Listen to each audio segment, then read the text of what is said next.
ఉన్నాను. లూకాసు వార్త 23వ అధ్యాయము 34వ వచనాన్ని చదువుకుందాం.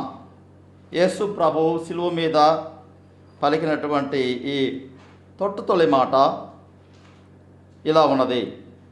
యేసు, తండ్రి, వీరేమి చేయుచున్నారో వీరెరుగును గనుక వీరిని క్షమించుమని చెప్పెను. యేసు ప్రభువు శిలువ మీద సర్వలోక రక్షణార్థమై దేవుని గొర్రెపిల్లగా నలిగిపోతూ ఉన్నాడు. ఆయన అపాద మస్తకం రక్తసిక్తమై ఉన్నాడు. ఆయన పంచ గాయముల నుండి రక్తం స్రవిస్తూ ఉన్నది.